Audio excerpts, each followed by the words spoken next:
So with the release of Surging Sparks, we're about 2 years into the lifespan of the Pokemon Scarlet and Violet era in the TCG. And I spoke to my friends over at Solar Pop and we decided what better way to celebrate the last 2 years and the entire Scarlet and Violet era than to go through every single set that's released so far. So in today's video, that's exactly what we're going to do. We're going to be opening up 9 packs from each and every set that has released since Scarlet and Violet base, excluding Pokemon 151. And I say that not just because it's really hard to get packs of 151 at the moment, but I think because everyone agrees that set is in a league of its own. So we're going to go through some of the highs, some of the lows, some of the different pool rates, some of the cards, some cards that have already been forgotten, some cards that have shot up in value in this short period of time since the Scarlet and Violet era started only 2 years ago. It really feels like we've been in the Scarlet and Violet era for so much longer than that. Honestly, thinking about yellow bordered cards makes me feel like I'm old. What better way to start than, of course, with our friend Scarlet and Violet base set. Now, I think that Scarlet and Violet base set actually did a pretty good job. I mean, coming off the Sword and Shield era, which was,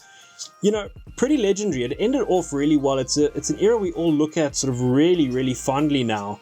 And I think that Sword and Shield ended with a bang with Crown Zenith, and Pokemon had to up their game going into Scarlet and Violet. Oh, we've missed a couple there. Nice ball. King Gambit reverse holo and a Beach Court reverse holo with an Annihilate to finish. They really had to up their game, and I think Pokemon really went ahead and did that with the introduction, of course, now of our illustration rares, our special illustration rares, just a ton going on with this set and really getting people to buy back in to a whole new era of Pokemon. It's hard to believe that this was almost 2 years ago that this set came out, and here we are 2 years later, just about halfway, one could say, through the Scarlet and Violet era of Pokemon. If sort of the past holds true, that is the direction we're definitely heading in. And scary to think that, you know, almost 2 years ago this set came out and got us going with what has now become our special illustration rares and our illustration rares. Different pull rates being very different throughout the different sets, and coming off the back of Crown Zenith and the massive popularity of alt art cards, I think Pokemon did a great job. Hey, there we go with our first pull of the day, Tarantula illustration rare, just as I was talking about illustration rares and how Pokemon were upping their game coming into the set. Illustration rares, I think, have been a game changer. I think most people will agree on that. That has been what has really defined the Scarlet and Violet era. It's been these incredible artworks that so many other TCGs are kind of struggling to keep up with now. And that's where Pokemon is just so strong at the moment. So we're going to put these aside. Let's see what set we can have the best hit rates from. I have my suspicions as to which one I think it will be. Let me know in the comment section down below. I think Paldea Evolved had really good hit rates. And I'm excited to see what we can find as we go through each and every set of the Scarlet and Violet era so far. Thank you again to our friends over at Solar Pop for making this possible with the Reverse Holo Switch, Reverse Holo Skiddo, and a Miraidon EX. Still a super playable card. I think we have rotation coming up very soon. You know what? Let's leave that Miraidon. He counts as a hit. We have rotation coming up very soon, and I think that electric decks with Pikachu coming out in Surging Sparks and a couple of other cards coming out are still going to be pretty viable. I think they're something that definitely have a chance in the new meta. We obviously have to see what happens with battle partners, and obviously those sets being hugely popular. And one of the reasons we really are doing this video, thanks to Solar Pop, is to have a look back as we go into what's going to be a crazy Prismatic Evolutions release. I think that set, from what we've seen in Japan with Terrestrial Festival, has been absolutely nuts, and what we're seeing now with early signs of battle partners in Japan is that whatever comes next is going to be just as crazy. So yeah, definitely hang around if you are new to the channel. My name is Bruce. I love to unbox things, and that is what we do on the channel here with our friends at Solar Pop. We do loads of TCG products. We cover every single Pokemon set that is released and that comes out. As many products as we can get our grubby little paws on, we do unbox them. We look at different hit rates between different products, comparisons, deck upgrades, as we go into a gold hyper rare energy. As I was talking about electric decks perhaps being viable in the new format, there is a gold energy with an accompanying Miraidon, a double banger pack for Scarlet and Violet base. So yeah, like I was saying, that is what we do on the channel. We chat all things TCGs. We've just started opening up some One Piece on the channel, so if you do enjoy that, do not be afraid to subscribe. All things pop culture here on the channel. So if it's something pop culture related, if you do enjoy interviews with celebs, collectibles, Pokemon in particular is one thing we really focus here on the channel. Basically anything we can sort of bring to you guys from a pop culture perspective is what we do on what's popping here. So go ahead and check out the different playlists. We have our Pokemon playlists. I do try and keep everything nice and neat on the channel with our different TCGs, our different events, our Comic-Cons. We're very, very big on going to Comic-Cons, discussing things like voice acting and all that kind of stuff, production, short filmmaking, all those kind of things. Just a very creative space where we can all come together and just geek out, really. And that's what I love about the Pokemon community. It's a community of super passionate people that really get together and unite over their love for Pokemon, and that is one of the aspects that we cover here very in depth on the channel. Going to be doing some deck upgrades as well post rotation, so if you are a competitive player and not just a collector, definitely hang around for those. I know a lot of people enjoyed the Gardevoir EX League Battle Deck upgrade that we did on the channel. So we're going to be doing those for the Charizard EX League Battle Deck, as well as the Miraidon deck, but doing those post-rotation. So for those of you who don't know, Pokemon, as we're looking here with these sets coming out, the set almost coming out 2 years ago, they basically rotate the cards that are playable. So if you look in the bottom left-hand corner here, there's that G. They sort of rotate what cards are playable in terms of legality for tournaments and competitive play. So it keeps the game fresh, it keeps the cards fresh, it keeps the meta rotating so that you don't just come up against the same deck over and over and over and over again, which we have kind of seen at the end of rotation for Scarlet and Violet, or pre-Scarlet and Violet cards that is going to be coming up soon. So here are our hits from our Scarlet and Violet base. For those of you that are wondering, this is pretty much an ETB's worth of product. Most of these are either from direct ETBs or a couple of packs we've put together to put together a 9-pack sampling to give us an idea from sort of ETB showcase what we can look to be hoping to hit in the Scarlet and Violet era as things progressed. And I think Scarlet and Violet was pretty strong. Let's head over into Paldea Evolved. Now this set is a pretty special set for me because this was the set that kind of got me into playing. I've been collecting Pokemon for donkey's years. I've absolutely loved being a part of the Pokemon world. I've gone to Japan. I've, gone through Pokemon centers. Just really, Pokemon is a huge part of my childhood. A huge part of, hey, there we go, a illustration rare Sandygast. We're going to pop you into a sleeve. That is a beautiful looking illustration rare. Pokemon's been a huge part of my life for a very, very long time, and when Paldea Evolved released was kind of the time that I took on this journey with Solarpop where we discussed it as a team and sort of spoke about where we could go with the channel. And the idea was to take things to a place where we start to see a transition from being a casual collector, more or less, into being a player, because I think that when you start playing Pokemon, it completely changes your collecting and card opening experience. Often when you're opening cards, especially as a collector, you'll be looking for very specific hits, very specific pulls, those big chase cards in a set, and it can sometimes leave you wanting a bit. As you pull a full art Dedenne, that is a beautiful card. Absolutely love that. We have the hits are coming with Paldea Evolved. What did I say about Paldea Evolved? I said that the set was an absolute banger. We're going to see some cool cards coming out of it. And it was where we embarked on that journey with Solarpop to start looking at how we can perhaps have a journey for people to start making that transition from being just a collector into being a player, because it changes the way you look at Pokemon, and it's really opened my eyes to a whole new world. A whole new world. Yeah, a bit of Aladdin in there. But it's really opened my eyes to a vast new part of the Pokemon community that I hadn't met before. I've been to tournaments. I've learned how to play the game. You learn sort of new skills in terms of, some kind of tactical skills and navigating events and navigating some personalities at events. And it's just been a really, really awesome time. And my journey started with Chien Pao. That is the first competitive deck that I played with, and that is a card that, of course, came out in Paldea Evolved, which, to me, Chien Pao has become one of my favorite Pokemon. It's definitely my favorite Pokemon out of this series, and just a really, really overpowered card, if you ask my opinion, but just probably not enough support in that deck to keep it viable, not enough to keep it consistent, because when Chien Pao sets up, man, it is a tough deck to beat. And I just found that as a deck over time, I think where it really lost its steam was in having that consistency. Pikachu, of course, everyone looking for Pikachus now with Surging Sparks. Just a deck that just didn't have enough going for it in the long run, I think, to really keep it competitive for the long term. And it was a shame, because I really enjoyed playing Chien Pao. You played with that Baxcalibur combo, you accelerate as much energy as you can from your hand or from pretty much wherever, if you're using your energy retrievals and that kind of thing, and you have an absolute banger of a deck that just didn't quite make it. And what is really cool about it as well is that you could basically go out and buy pretty much a those pre-made decks, those EX battle decks, which I think a lot of people sort of shy away from, but they came with a Chen Pao and they were really accessible. And that's sometimes an issue with Pokemon, is the accessibility of the cards can be a bit of a challenge sometimes, because we don't get as much product here in South Africa as people overseas obviously do. Haven't had a little hit for a while, so hopefully we'll get something in one of these last couple of packs here. We don't have that same accessibility to product, and that can sometimes make the market here a little bit difficult. It's sometimes difficult to price cards, it's difficult to get competitive. I mean, recently the Regidrago decks have been dominating, and try and ask somebody now if you want to build a Regidrago deck from scratch. Even if you said money wasn't an issue. Hey, there, speaking of Chen Pao, there is my boy Chen Pao. He was also in the advent calendar. I'll leave a link to that video. You can go check it out. In this is advent calendar with a snowflake stamp right over there. So we have another hit there, which is not too shabby at all. But yeah, ask anybody if you wanted to play Regidrago here in South Africa.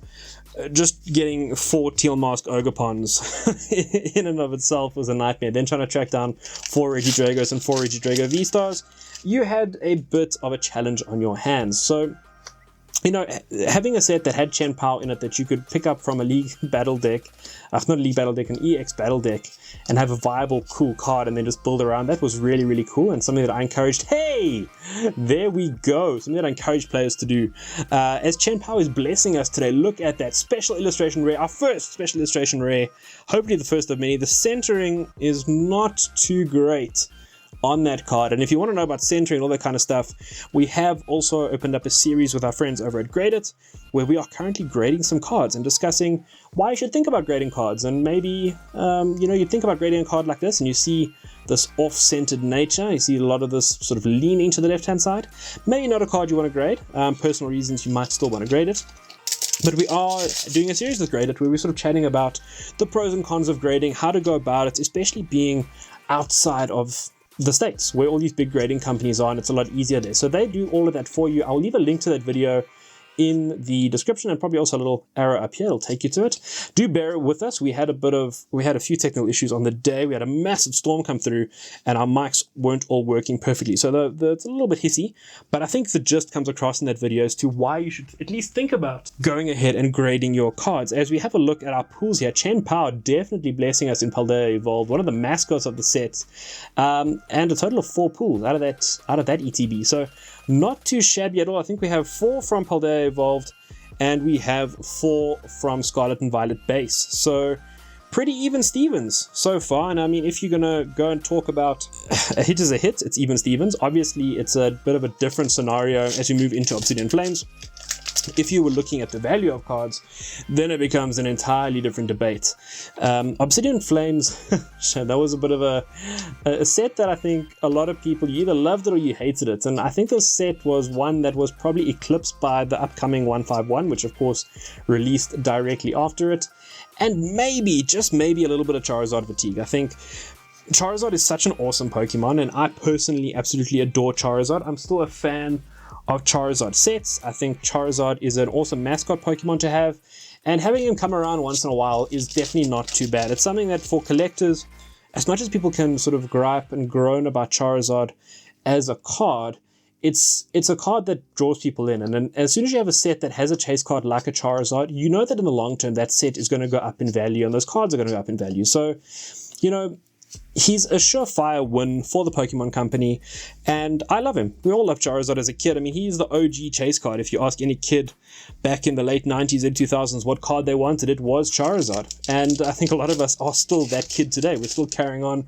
We're still doing our thing. We're still hunting Charizards. Unless, of course, you're going for Surging Sparks, in which case Pikachu is absolutely everything. And man, what an awesome set Surging Sparks is. I think we are set for an insane year going into 2025 with the Pokemon TCG, as we pull a Gradient EX, get our first hit out of Obsidian Flames. It is not a Charizard. You know, I still have not pulled a common or any Charizard from Obsidian Flames at all. I'm Charizard list at the moment. My first Charizard from the set is going to be in the League Battle deck, the Charizard League Battle deck, which is incredible value. If you haven't picked one up and you see it around, I would definitely recommend grabbing it if you're wanting to get into competitive play. It's probably one of the best products that Pokemon has come out with. It is a product that helps you to start playing competitively straight away. It's got some of the most expensive cards in terms of supporter cards out there included. So, often these lower decks, the league, the EX decks and the deluxe battle decks, they're great, they're themed, they're a lot of fun, especially if you're learning to play the game, but they're not competitive. And this Charizard deck comes with a Prime Catcher, which is one of the most expensive ace specs around. And aside from being expensive, I mean, the deck coming out has dropped the price of it. Aside from it being expensive, it's just such a playable card. It's a card that makes its way and has an argument to be played in pretty much any deck. It's one of those that if you include it, nobody's questioning you generally as to why you're playing Prime Catcher. You generally, hey, as we pull a full art Poppy. Beautiful looking card. The full art trainers are really, really awesome. Nobody questions you on if you are including a Prime Catcher. Basically, it seems at the moment anyways, in most decks you need to find a reason not to play Prime Catcher and then select that card. So really, really interesting, really a great product that Pokemon have brought out, and I'd love to see them do it a bit more. I think they're perhaps worried that they're going to saturate the meta with it, but there's so many good cards out there now, and I think with trainer cards coming out soon, and we're going to see En's, Zoroark, and all of those related cards. I'm going to see Lily's Pokemon coming soon. All of those are going to, I think, have a lot of great darkness counters and counters to Charizard, which is a really get up and rolling and sort of just whack away deck. That there's going to be enough counters to keep it, out of being every single deck you play. And at the end of the day, the player base out there is so dedicated and so good that they find counters to these decks. And if you're struggling out there and you're playing a deck week in, week out, and you're getting beaten by Charizard, go online, go check the forums, go check out YouTubers. There are so many people dedicated to this hobby, and it's such a beautiful thing to see people sinking hours of their lives into something that brings so much joy. I think it's just one of the best things you can do with your time. We often struggle, I think, in today's world just to take a moment and just breathe and enjoy ourselves. And I think that opening cards and being part of a community that delights in something that is so playfully simple is just such a beautiful thing. And if anybody wants to tease you for that, I say more power to you for ignoring them, because at the end of the day, this is just such fun. It's just so childlike, so innocent, and at the same time, something that you can sit and discuss for hours and hours, because there's an element of strategy. There's an element of oh, nice scissor there. That is a cool anti-meta deck going around as well. The scissor. There's so many elements that we can take and employ in our daily lives. And I know that sounds cheesy, but there's so much we can learn from simple things, and I think there's a lot we can learn and take out of Pokemon and games in general. Games and play are such an important part of our development. I'm getting a little bit deep here. But in animals, play is so important. And why is it any different in humans? Play is just such an important thing, and never stop playing, honestly. The older we get, I think the more we need to just have outlets like this to have some fun. As I talk about scissor, there is the beautiful illustration rare. I do not have this card yet, so happy to pull it. No double banger in the pack, but that is okay, because we have a beautiful illustration rare scissor going straight into a sleeve out of our last pack. So a bit of last pack magic there from Obsidian Flames. As you look back and see 3 pulls out of there, nice to get a variety of pulls, not just EXs. So not too shabby, not too bad at all. I'm pretty happy with that. And let's head over into Paradox Rift. Now you will say, of course, we are skipping 151. We're not opening 151 for a variety of reasons. One, I can give reasons such as, we know it's an awesome set, we know it's a banger of a set. The honest truth is just too hard to get hold of 151 at the moment. I would have loved to have opened 9 packs of 151 with you today, but it is just too tough and too expensive to get hold of at the moment. So we're going to go ahead and say that we know 151 is a banger of a set. It has got everything we're looking for in the Pokemon TCG. As we pull, what is that, a Blitzel illustration rare, absolutely beautiful. Man, I think, does this have a, no, I'm thinking of Dealing and Sawsbuck that have the joining arts. I think that is a beautiful looking Blitzel. We'll pop that straight into a sleeve, and we have a pull out of our first pack of Paradox Rift. Sorry, we're talking about 151. 151, yeah.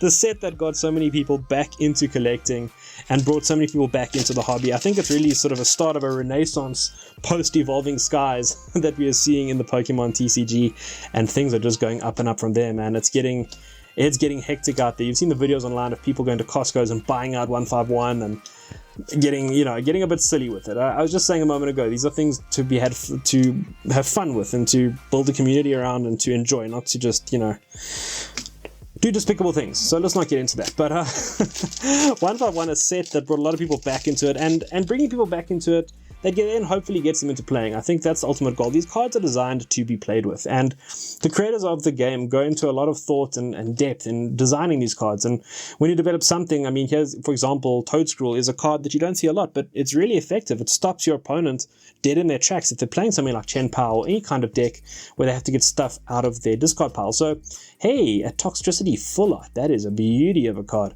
The hits are coming thick and fast in Paradox Rift. I would love to get an Iron Hands. I still do not have an Iron Hands. I'll take an Iron Hands in any form. But they put so much thought and effort into designing these sets, and when they notice something in the meta popping up that might be a little bit too much to handle, or they'll even know when they're designing a card, hey, this thing's a bit overpowered, there's no need to nerf the card, because they'll come up with a counter to that card that comes out really soon. We see an Altered, and that's a really awesome game as well. Altered, definitely recommend checking that out. I have a couple of Altered videos on the channel as well.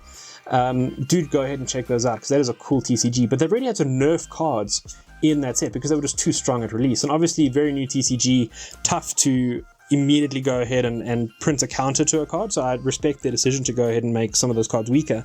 But Pokemon at this stage is well established and big enough that they don't need to do that. They can really just print a counter to a card that's doing really well, and that seems to keep the community happy, and it keeps things flowing in the game nicely. And for me, Paradox Rift was a really, really cool set. I think that it's a set that sort of reset expectations in a way, because we went down a new path in terms of starting to look at these.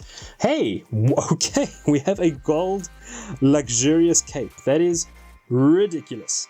The pools just keep coming, these textured cards. Oh my word. That is absolutely stunning. What an ETB. I mean, if we were doing an ETB video for this, I think people would be rushing to go and pick up whatever ETB these cards came in, because we still have 3 packs to go and we've hit absolute fire so far. But bringing people and players back down to earth with new game mechanic, I think is always a great thing, and this bringing in those ancient and future decks, I think was really, really smart. Introducing those ancient and future Pokemon, keeping up with the Scarlet and Violet video games as well. Of course, you've got to remember that a lot of these are sort of running concurrent with the video games. As we pull a gold Garchomp EX, Garchomp Hyper Rare after a gold luxurious cape. I don't remember if this came from ETB or not. If it was, this was like the God pack of ETBs. That is ridiculous. Absolutely insane. Okay, I'm going to take a second and just gather myself for the last couple of packs, because there are still some heavy hitters in this set. To me, the Iron Hands illustration rare would be great, just because, like I said, I don't have an Iron Hands, but I think we might be asking for a bit much when we have pulled 2 hyper rares. Was that in a row? I think that was in a row. You have to correct me in the comments. I'm yammering away here, so time is not on my side in terms of my memory right now. But man, that is absolutely insane, and that's something I'll never get, man, is why are so many of these super exclusive cards, super difficult to pull cards? Well, we just pulled 2 in a row, but they're meant to be super difficult to pull. They just don't have the value. What is it with gold cards? People just not like the gold? I think they work better with some Pokemon and with some items than others, of course, as the status quo is maintained and we go back to a non-hit pack. Gold cards are just not doing it. I mean, the gold Pikachu is doing really well from Surging Sparks, but that being said, most cards in Surging Sparks are doing really, really well. It's a really real banger of a set, and I think that's the set that's got people pre-ordering Prismatic Evolutions and things beyond it into infinity. We've seen cases in the States, not in the States, in Australia, I see, of pre-orders being delayed until May, June for Prismatic Evolutions for ETBs, which is scary when you think about it. And already reprints being done kind of in Japan to get Terrestrial Festival and Battle Partners back on the market is absolutely insane. I think when Terrestrial Festival came out, which of course is the Japanese equivalent of Prismatic Evolutions, you could buy a booster box on opening day at release, and now in Japan, if you go to Pokemon Center, you can buy 2 packs per person. That is the limit. So that is how crazy these sets are at the moment. But I think it's good that they put those limits in place as we finish out Paradox Rift there, to try and, not only keep the scalpers at bay, but just make sure that people have access to product, because not everybody is scalping. Not everyone who goes out and buys a ton of product is scalping. A lot of them are perhaps collectors or people who want to hold on to product for long term, trying to complete master sets by pulling, which is crazy. But hey, people do it. So I just think it's great that product is available. It's scary and sad when you see the price really going up. As we go into Paldean Fates. So Paldean Fates, another special set, a really, really cool special set with, of course, I think the big advantage of this set was the chance to pull shinies. That, of course, was the whole idea around Paldean Fates. A lot of reprinted cards in this set, but the fact that you can pull shinies really gives you like a one, you have in a Pokemon pack. I'll run through the next pack, we'll discuss where the sort of hits are. But in Paldean Fates, you have basically 3 chances, as I say, that we pull a Scyther out of the first reverse holo slot. We pull a Gimmighoul in the second reverse holo slot, and a Ceruledge in the holo slot. So, just for those of you who don't know how these packs are structured, I'm just going to sleeve up this Scyther real quick, and then we will discuss that for the next pack, just to give you an idea of why I think this set in particular was so successful and what makes it so much fun to open, because people always talk about sets being fun to open, and it feels strange to say because, I mean, it's Pokemon cards, of course they're fun to open, that's the whole point of the process. But what makes some sets more fun to open? Hit rates and where the cards are placed, or where you can pull hits from. So as we go through a pack, I mean, obviously we're saying, these are always fun to open, that's the point, but in this case you have 3 opportunities to pull something, and the reason I say that is because if you go through, we have 1, 2, 3, 4, 5, 6, 7 cards that form your commons and uncommons. Then you hit your first reverse holo slot. In the last pack we got a shiny in there. So in other sets, this is always going to be where you find your reverse holo, but the next one could be an illustration rare. In this case, not an illustration rare, and your EXs or your other hits could be behind here, where we have, in this case, a Holo Professor's Research. So when you go through the packs that way, I think that is a huge contributing factor to what makes sets fun to open. Other things being hit rates. I mean, if you are pulling not necessarily expensive, but fun cards, more often than not, people are going to say it's a fun set to open. And at the end of the day, that is what you want. You want fun sets. You don't want dud sets. And I think that's why people loved Crown Zenith, the last set of Sword and Shield. It had amazing hit rates. It was very generous. As we pull, oh my word, a shiny Raichu. We pulled the shiny Pikachu out of our ETB, and now we pull the shiny Raichu, and we finish off with nothing else in there. But that is an incredible pull. Adorable looking card. I'm going to sleeve that one up. And there is our shiny Raichu to go next to our binder. Next to the Pikachu, next to our shiny Pikachu, I should say, in our Paldean Fates binder. Now, yeah, like I was saying, it's not necessarily that the cards have to be expensive, but when you got things like Galarian Gallery and Trainer Gallery and all those things, they had great artwork and they were fun to pull. You felt like you achieved something when you open a pack, and that's what Pokemon, I think, is trying to bring to a lot of these sets. It's what they brought with these special sets. In Japan, you get a guaranteed EX in a lot of those special sets, just to make you feel like you're pulling something more often than not, even if it's not incredibly valuable. And I think that's what's being done with things like reverse holos, and then also going the step further and making reverse holos that are a bit extra shiny, or having things like Master Ball holos or Pokeball holos, which we're going to get in Prismatic Evolutions, where you have a chance of getting, a normal card in essence, but that's got a bit of rarity to it, and you feel like you've come across something that not everybody's going to get in every pack, and that just makes it that much more fun to open, along with pretty artwork, with a lot of collectors just wanting cards that look great. I think that often too much emphasis as collectors is placed on how valuable your collection is, or how valuable the cards that you have are, where, sometimes you're just happy looking at certain cards. I've started opening up some One Piece. We did a TikTok, we opened a full booster box of 2 Legends, OP08, and honestly, some of my favorite cards were not the ones that were the rares, the super rares, or we even pulled an alternate art in that booster box. Those were my favorite cards. My favorite cards are some of the common rares, or some of the uncommons and the leader cards and that. So, hey, there we go, a Paldean Student full art. Now, there's loads of these going out and about. I'm not sure if I have this one or not, because I think there are 2 or 3 versions of Paldean Student going out there, both as a full art supporter, as well as just as the normal supporter version. So I think there's a couple of different copies out there. It's been a while since I've opened Paldean Fates, as you can probably tell, and we're almost heading into the second. Well, this of course coming out in the second year of Scarlet and Violet. We've already gone through a whole year of the Scarlet and Violet era. Let me know what you think of this kind of video in the comments down below. Is it something you enjoyed? Do you like these big retrospective videos? Should we be doing more? Would we open up some older packs? Because everyone's obviously opening the new stuff if they can get their hands on it. I think it's sometimes fun to take a breath and just look back and go, man, we've opened some cool stuff, and we've had some cool sets over the last year and a bit. And we really, really have. I think too much emphasis is often placed on You know, it's got to be super old. We've missed the boat. It's Evolving Skies or nothing. And I think we've got amazing sets that in a couple of years from now, people are going to look back on these very, very fondly and really sort of think, wow, these were fun sets to open. And that's something that I think as collectors we need to acknowledge as we go into our last pack of Paldean Fates, is that you're not going to get everything. You know, you can't. There's way too much out there to collect. There's way too much going on.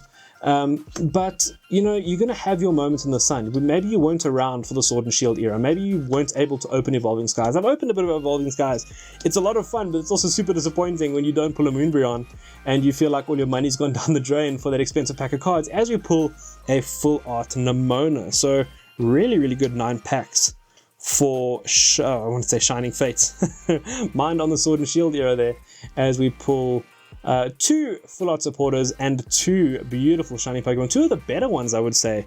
Pikachu obviously the big one that everyone was after as a shiny, but as when you're pulling any early gen Pokemon as shinies or rares, that's always a safe bet that you pulled something good, right? As we head into Temporal Forces, now this is a set that has started getting a bit expensive. I think these next couple of sets are where Scarlet and Violet really started hitting its stride.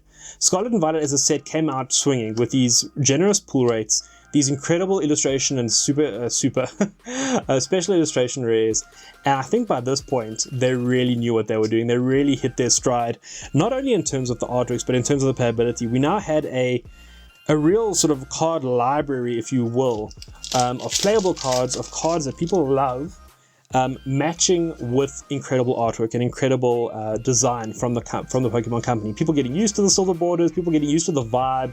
The video game also with its DLCs finding its niches and finding its DLCs that are most popular.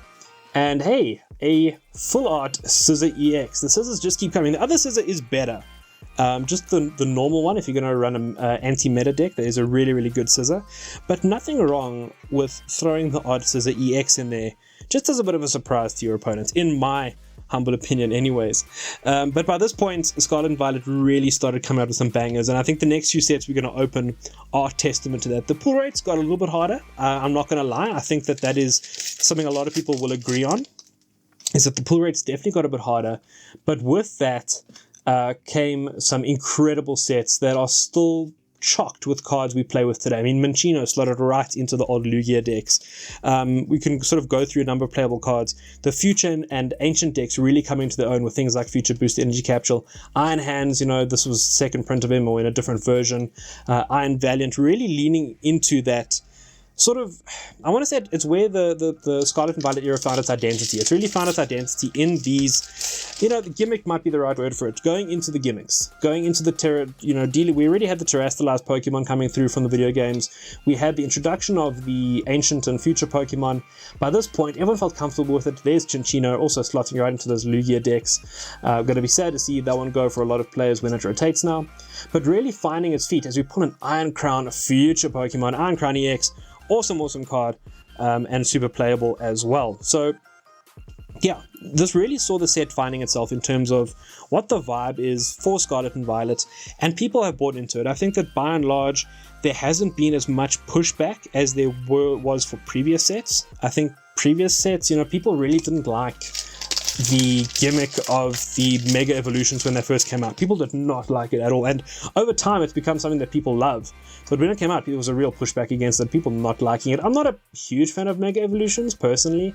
I think they just feel a little bit overt, but over the top, a bit gaudy sometimes, some of the cards, even though they're super expensive and I know really, really rare. As we put an Iron Boulder EX, I just think that, yeah, they just Mega Evolutions were not for me.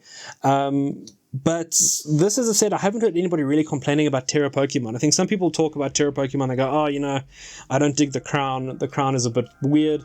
But those are a lot of people who maybe haven't seen the video game, don't know what it's about, and they think, oh, they've just chocked the crown on Charizard or chocked the crown on Pikachu. But I think in most cases, especially with the new evolutions, they've really incorporated that crown in a way that makes a lot of sense, and it works with the art of the card.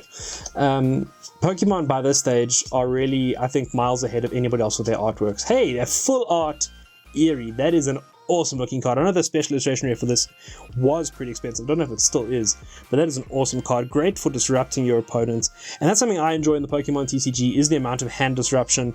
You obviously don't enjoy it when it's happening to you, but it is something you can sort of play with, and there's a lot of bounce back ability in Pokemon. I've seen games where you think you're down and out and you find a way back in, and sometimes it's through a card like Eerie, which just sort of catches your opponent off guard sometimes, and always fun to have a full art version as well. Recently I traded in one of my full art boss's orders to somebody else because I really wanted their Pikachu. If you're watching, you know exactly who you are, and they were just saying they wanted that one boss's orders that was the full art version to bling out their deck and just put a bit of fear into their opponent. And that's something I love. I love not only the full art cards, but I think when you start playing as well, getting access to things like play stamped cards is a lot of fun. It just adds another level to your collecting, another level to the uniqueness of your collection as well. Because personally, I love playing with them because I just love the play stamp logo that you get. So on those cards, you'll have a little Pokemon Play logo right over there. And I just love that. And sometimes you sit down against somebody who's got a full deck full of play Pokemon stamp cards, and you just feel that little bit extra intimidated. Hey, as we pull a Neo Upper Energy, that is a good one. Hey, double banger pack, Neo Upper Energy, and a Mudstail illustration rare back to back. You gotta love double bangers, and there were double bangers, of course, in Temporal Forces. So that is an absolute win. I think we've had a really, really good unboxing so far, and this has been a great showcase of Scarlet and Violet. I think that's been really, really awesome to not just go pack after pack where we may be putting the RDX and the odd illustration rare. I think we've had a really good mix of everything from hyper rares to a special illustration rare coming out of these packs so far, which has been a great showcase and a great reminder of some of these awesome cards, even if it wasn't the massive hitters like the Magikarp from Paldea Evolved. Who would have guessed that Magikarp would be one of those cards that turned out being super expensive and super sought after? But that's the beautiful thing about it. Sometimes you just can't predict what that next chase card is going to be. As we finish out our, what was that? That was Temporal Forces, our Temporal Forces packs, and move on to another banger of a set, which is Twilight Masquerade. Now, Twilight Masquerade, man, this is a cool set. I wasn't so sure. Let's quickly look through our hits there again. Oof, that double banger pack really helping us with the number of pulls coming out of Temporal Forces as we go next into Twilight Masquerade. And you guys would have noticed I've cut the tops off of all of the packs. You might be wondering why that's the case. I just really suck at opening Pokemon packs. You see for each one of these I'm just ripping it from the top there because it takes me forever sometimes to rip Pokemon packs. You would think someone who opens it on YouTube fairly regularly would be better at it. No, I'm just not. As we make our way into Twilight Masquerade. Now, this is a set I wasn't convinced about, but man, what a cool set. I think a lot of people, if you go to tournaments at the moment and Twilight Masquerade is still on the shelf, people will be asking if that can be used as prize support because so many playable cards. I think some of the best cards that have come out in Scarlet and Violet player-wise definitely came out of the set, Twilight Masquerade. Our Blood Moon Ursaluna, which you see going into so many decks, the Teal Mask Ogopons, and all the different Ogopons, which I think we're going to see maybe coming into play more and more as time goes on. They'll find a place in people's decks. I've definitely come up against the, I've also used the Weeping Mask, the Crying Ogopon, the water one. You know what I'm talking about. I think it's the Weeping Mask Ogopon. Definitely been using that in a couple of decks as well. So those cards will come into their own as time goes on. But yeah, man, just so many playable cards coming out of this set.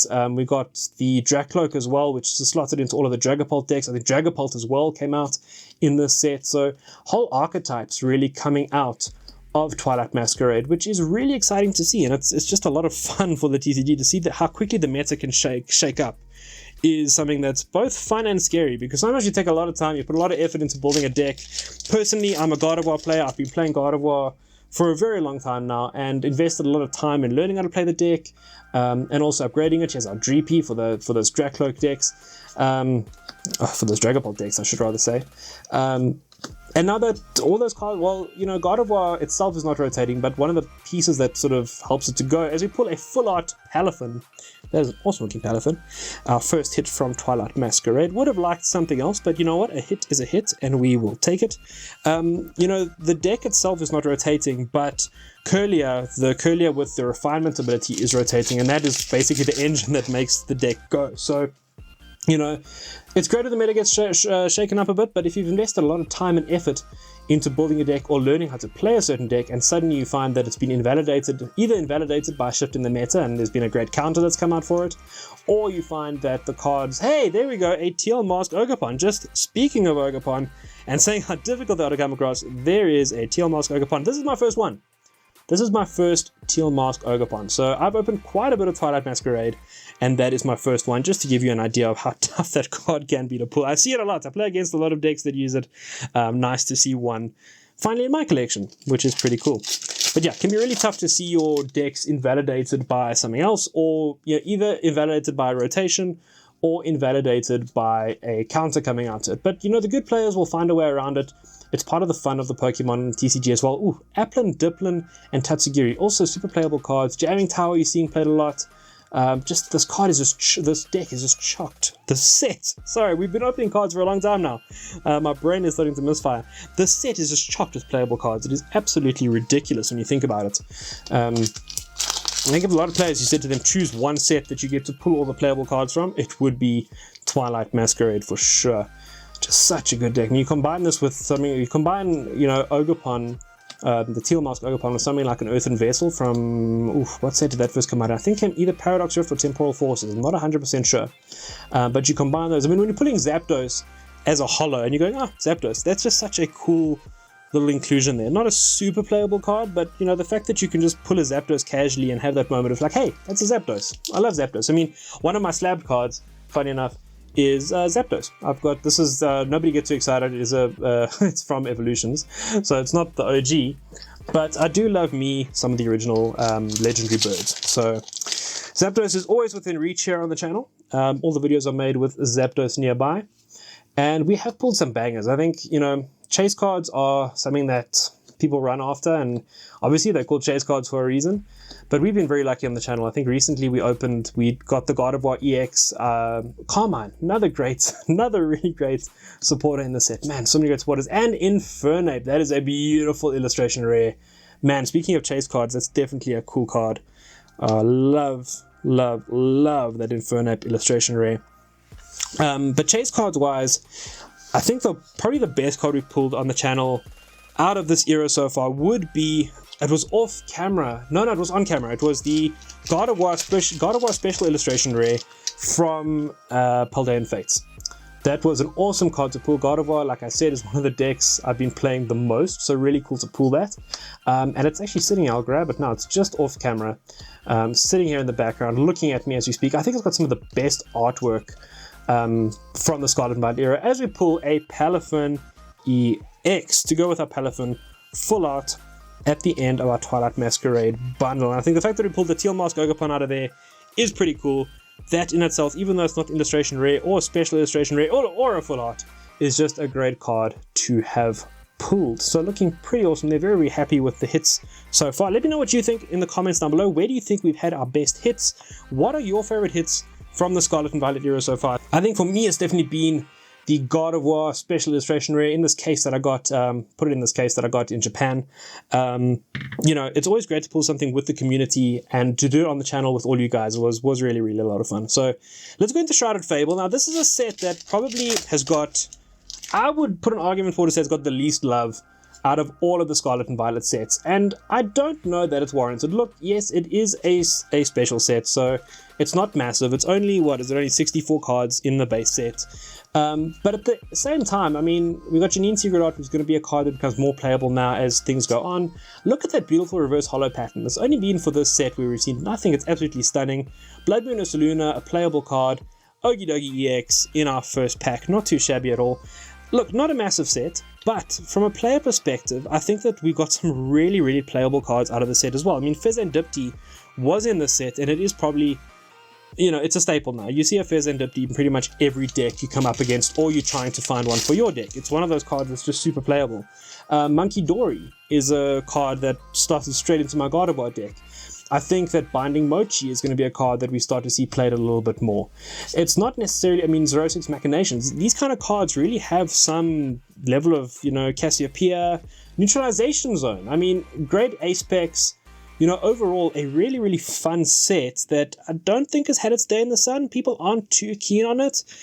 I can't put my finger on why that necessarily is. Maybe from a collecting point of view, cards focus more towards the player base, in my opinion. Sometimes they can alienate collectors a little bit. And also the focus is really around the DLC that these characters will come from, right? The Loyal 3 and those kind of vibes. So if you weren't into that, then yeah, maybe you felt that this wasn't quite the set for you. But I think that there's some good artworks in it. I think it's a good set. I mean, it's not worth the hate that it's getting. I mean, Kyurem is a staple in pretty much every single Regidrago deck that's been out there for the last while. Dartrix sort of breathing life back into that United Wings attack. So yeah, there's definitely potential here, and I think that Shrouded Fable, it's been as low. I think I saw ETBs for like 800 Rand, I think, at Toys R Us a little while ago. They were going for, and people were picking them up. So it could be a sleeper set, a set that you maybe pick up while the market's down, maybe hold on to it for a little while, and see what happens, especially if you're grabbing it for like that way below retail price. I think it could well be worth looking at into the future as we pull a Goldbat. And I mean, Dusknoir, man, we got the whole Dusclops line all the way up to Dusknoir with the set. I'm going to put that aside separately because that's going straight out of my bulk and into my playable card binder or your trade binder or something where people are looking for Dusknoirs. There's some good cards in here and cards that you see in every single deck pretty much that are being played now. At least one of them in most cases, or at least you have at least one card from Shrouded Fable in pretty much every competitive deck out there at the moment. And you'll see that when we do our Charizard and our Miraidon EX League Battle Deck upgrades. There's going to be a lot of cards from these kind of sets that are maybe the smaller sets that people are sleeping on a little bit, that definitely make their way into that final cut to give your deck a little bit of an edge over your opponents. But I may have just answered my own question there the more I'm talking there, and maybe saying, maybe this whole set was geared a little bit too much towards the collectors, towards the players, I should say, and there wasn't enough for the collectors. That could be the answer to my own question. Let me know what you think in the comments down below. I'd love to hear what you think about Shrouded Fable as a set, and maybe why you feel that it's just not one of those sets that's been as picked up and as loved. Man, that's a lot of Dusknoirs. We're pulling Dusknoirs left, right, and center. I'm going to take those off the table. We'll take him off as well. He doesn't count as a hit. We have to remove him. It's not fair. It's not fair to the other hollows that weren't classified as hits. So do let me know. Let me know what you think about, all of these sets. I think that each set, as it comes out, has its positives and negatives. Sometimes that positive is that it's got a great pull rate. Sometimes the negative is that even with the good pull rate, it doesn't have the perfect chase card, or the chase card isn't as valuable because of the good pull rate. Night Stretcher, this is a super expensive card for what it is nowadays, at least locally here in South Africa. Tough to get hold of some of these cards. Jedisex, I think, hasn't come into its own yet either, with that Ace-Spec Nullify ability to stop your opponent from playing cards like Neutralization Zone, which we just pulled a moment ago. So I think, yeah, tons of potential with Shrouded Fable. Definitely one, if you can find it below retail, find it and hold it and see what happens, because from an investment point of view, if you are one of those people who like to speculate on the Pokemon market, I think it is a set that has a lot of potential. I think a lot of players are going to look back on the set as one with a bit of nostalgia, because it maybe gave you, hey, as we put a nice Kingdra EX, it gave you cards that were really awesome. I mean, I think personally that the special illustration rares for the Loyal 3 are pretty cool. I've got the Monkey Dory as well as the Fezandipti, and I think they're both really cool illustration rares. So if you could get all three of the Loyal 3 together, I think you've got a pretty cool little frame, or little, you get a lot of those three card frames out there. I think that if you had that together, that's a cool little collectible. Obviously, probably not going to pull that from one ETB, and unless you are insanely lucky, of course. As we pull a Hypno, this card has given me some issues at locals. We have every now and then there's a nice reverse hollow Night Stretcher, reverse hollow Slitherwing, and a Copper Roger hollow. Yeah, that Hypno has given me a few issues at locals where we play every now and then a non-rule box tournament. So it's a tournament where you build a deck that has no EX Pokemon, and no Radiant Pokemon, and also no Ace-Specs. And you come across some pretty kooky and weird combinations, and that Hypno was one of them. And as we head into our second last set of the Scarlet and Violet Era so far, we have Stellar Crown. Also a really cool set, and I think some of the highlights for this set for me personally are the Bulbasaur and the Squirtle. I actually pulled the Bulbasaur at a League Challenge that I was playing in, and it was in my pack. So that's the nice thing about League Challenges or League Cups. You don't always have to win. The real winner is whoever pulls the best card out of their pack. So, man, I forgot to mention, just thinking about League Challenges and League Cups and that, I actually saw the Greninja Special Illustration Rare from Twilight Masquerade. We opened the whole pack or the whole wad there of Twilight Masquerade without talking about that Greninja special illustration rare. Man, that's a cool card. I saw that get opened literally next to me at one of those events, which was so cool to see. Just great to like grab a moment with the card just to see it and hold it in my hand before it got shoved into a binder or wherever I don't remember where it went, but it disappeared very quickly following it being pulled.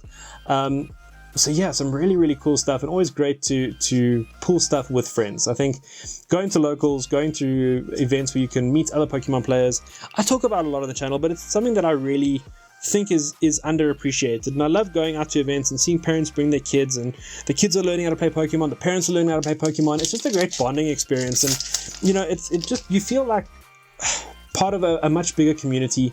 And then the fun part is you get your own little group of friends that you maybe have at your locals, and then you'll go play at somebody else's locals, or go play at a different card shop, and then you know you want to see what they're all about and how their vibe is and what their players are doing, and each group is maybe building their decks a little differently or working with different archetypes, and it's fun then to sort of mix and match and see how different people are thinking, and you know, it just helps with that whole idea of, you know, percolating and this melting pot of ideas around Pokemon. That's just, there's no one size fits all option when it comes to deck building and to playing and meeting different people. You know, if you get, you know, really into it, you have a chance to travel the world, and Era Zero Underdepth's a really, really playable and great card.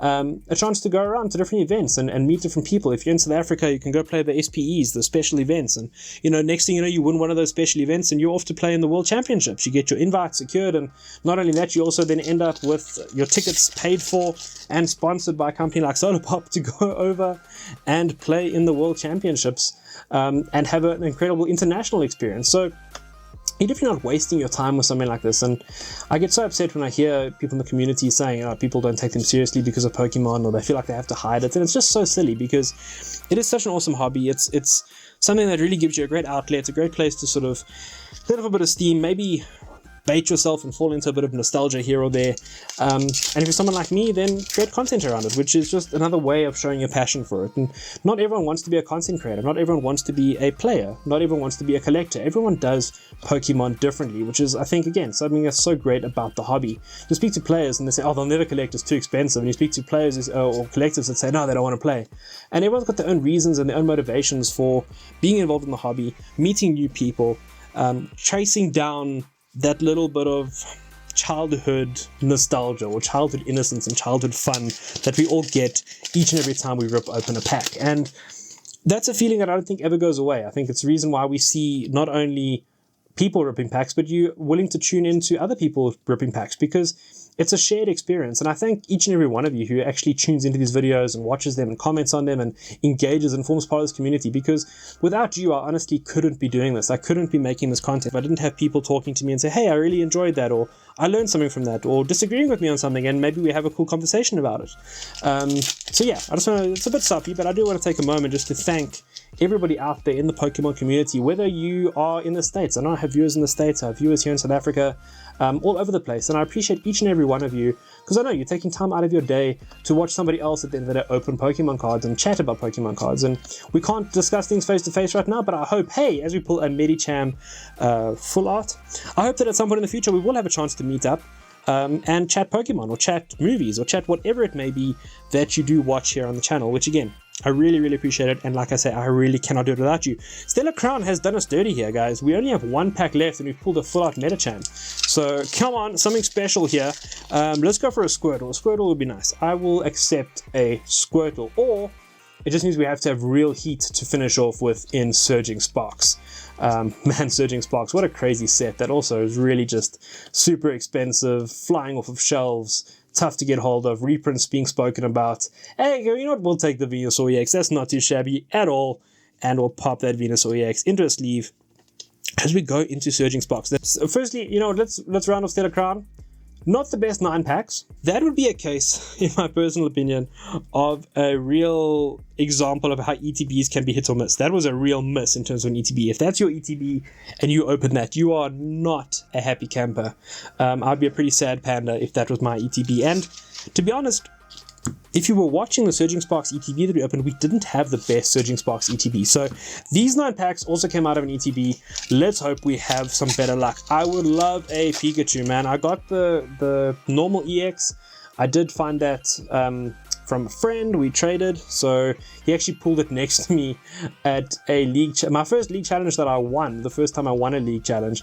I didn't get the Pikachu in my pack, but he got it in his, and was happy to trade with me. So that was really, really awesome. As we go into a Tapu Lele, yeah, so everyone's hunting Pikachus, everyone's hunting Charizards. That seems to be the name of the game in Pokemon. But of course, in Surging Sparks, we have the beautiful Latias pair of matching artworks, which look stunning together. And those are holding value. The Milotic is holding value. It's going to be interesting to see where these cards go in the future, but a lot of cards in this set holding pretty high value, and that's always exciting. Some playable cards in here as well. We see Terra Orb, Charcadet, and Tapu Koko. I got Tapu Koko as sort of one of the main Pokemon in my pre-release when I played Surging Sparks pre-release, and it was pretty lethal, I'm not going to lie. When you pair that with the Magneton that can help accelerate energy to electric Pokemon, it can be pretty powerful. Definitely one worth looking at for future electric decks. Let's see how those go, see how the meta shakes up once we get the release. We only remember our full sets are comprised of 2 Japanese sets, so our next full set after Prismatic Evolutions is going to be what is coming out now in Japan as Battle Partners. I don't know what the name of it, I don't think it's been named just yet. That will be our English set combining those 2, and then we're going to start seeing trainers Pokemon making their way back into the TCG. I think it's going to be an exciting mechanic. I think it's going to shake things up. Ooh, beautiful, absolutely stunning Flapple, awesome looking card, and a Landorus at the end there. We will take that Flapple. That is a beautiful artwork. Wow, I have not seen that before. Hadn't even seen it really in the guide that you get with your Elite Trainer boxes. Never really looked at it.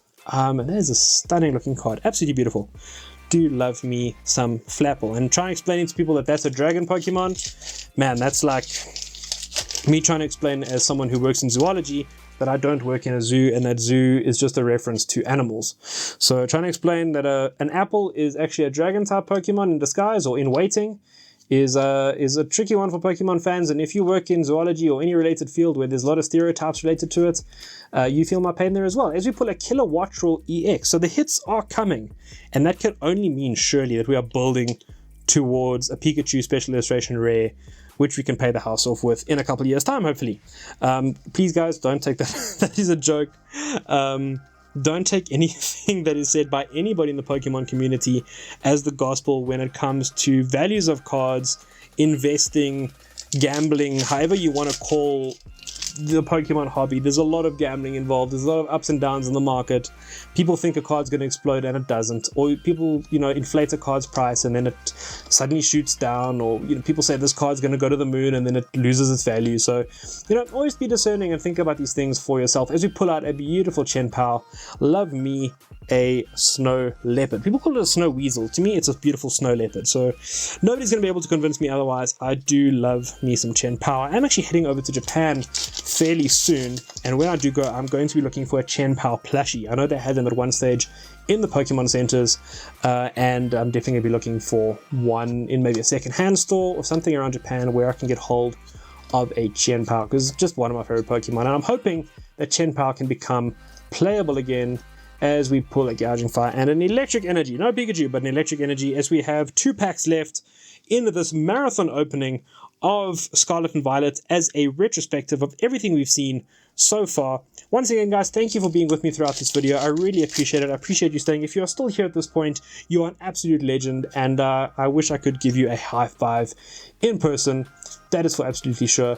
Zweilous, Rotom, Togepi, looking really, really sleepy, Bruxish, Turtonator, Counter Game, that is a cool card, Eevee, going to see this card being played I think in a lot of Eevee decks coming up, Deduction Kit, and Dialga Hollow. So we're going to hope for some last pack magic here, and then we'll be signing off for this video. If you have enjoyed the content, please do go ahead. Don't be afraid to subscribe to the channel. I would love to have you around. It helps us here with the algorithm when you do hit that subscribe button. It is completely free. Otherwise, you don't want to subscribe, maybe just pop us a like or leave a comment down below. Let me know what you thought of the video. Love it, hate it. I would love to hear from you. As we go into our last pack, let's have a bit of last pack magic here. Bronzor, Applin, Duraludon, Annihilate, Gravity Mountain, Dugtrio, Capsicid, Bronzor, and okay. Either way, we got some last pack magic.